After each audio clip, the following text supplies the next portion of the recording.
So if you don't think we're headed for a retirement crisis, listen to this.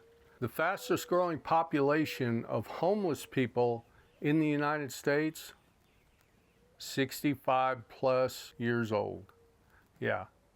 People are losing their homes left and right. And with the average Social Security being, I think it's $1,765, when you start putting in rent and mortgage or even just property taxes on a nicer home, it is very hard to make it on just Social Security without outside saving.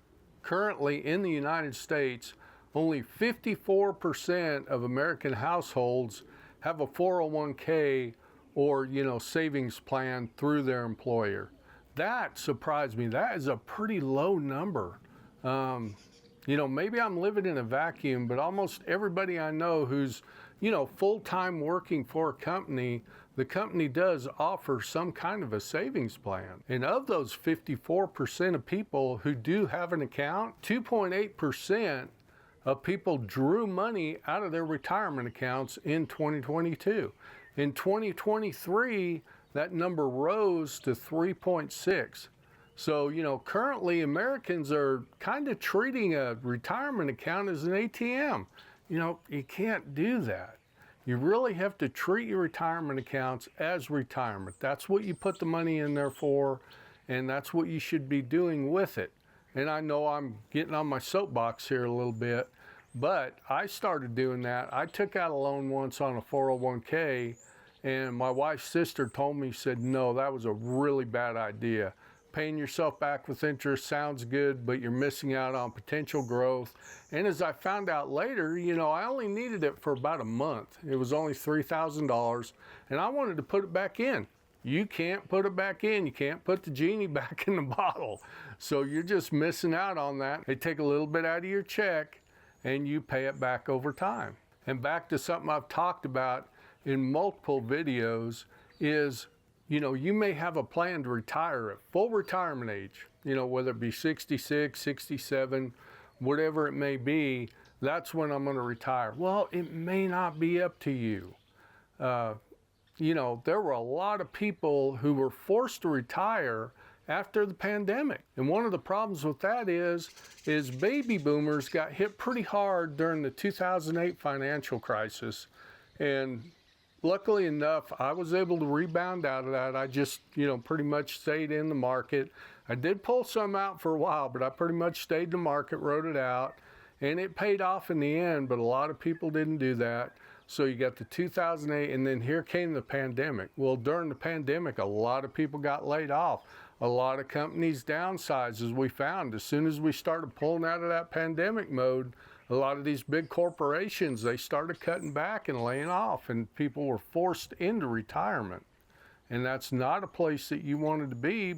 All right, another contributing factor is that over the past 40 years, there's been a lot of changes. 40 years ago, what you wanted to do, you wanted to find a good company, go to work for them, and, get that pension built up, and there really weren't the 401k plans and all that. But the thought was that if you stayed loyal to an employer, they would take care of you through retirement, and you had your Social Security. Well, that's all changed. There are very few companies that offer pensions now, and even the matching contributions that they offer you in a 401k have lowered over the past few years. I've noticed that. A lot of people that I talk to, they say, yeah, I'm getting a 3% contribution. I was lucky, my company was still 7%, and that really helped out in me building my wealth to get ready to retire at 61. So a few things that we can do to kind of combat this is go ahead. Number one, I say invest in yourself. Okay, what that means is something that nobody can take away from you is knowledge and education. Go ahead, take some classes, pursue interests that you have, and expand your horizons. I know it kind of sounds like a commercial here, but invest in yourself so that you can have other income streams coming in while you're still working. And like me, I'm using this YouTube as another income stream while I'm retired. And another one is to go ahead and diversify your portfolio. Instead of just staying in the stock market, Maybe you want to buy some rental houses or invest in some kind of real estate. That's a good thing. You could start an online store, side hustles, but diversify that portfolio a little bit so you're not just all in the stock market. Now, I was lucky. I had a pension, so I've got a pension, side money, and my nest egg, which I'm hoping will work out okay. I'm leaning a little bit too much on my nest egg right now, but we'll see how that works out and see if I can get where I want to be when I can start drawing my Social Security. And probably for me, if you're not at retirement age yet, if you're, in your 50s, plan to retire earlier than your full retirement age. I know a lot of you, and I was in the same boat. I took a look at my nest egg and I said, well, it looks like I'm working till I'm 70. And things change over time. You have a couple of good years in the market, you get a few things paid off. That's probably for us was a big thing was, we took a look at what we spent and we made what we spend match what we had in retirement, or a little better than that actually. And it took working until I was 61 to reach that goal, but you can accomplish it too. Just spend less than you're going to bring in and plan to retire at, 59 and a half, 60, somewhere around there.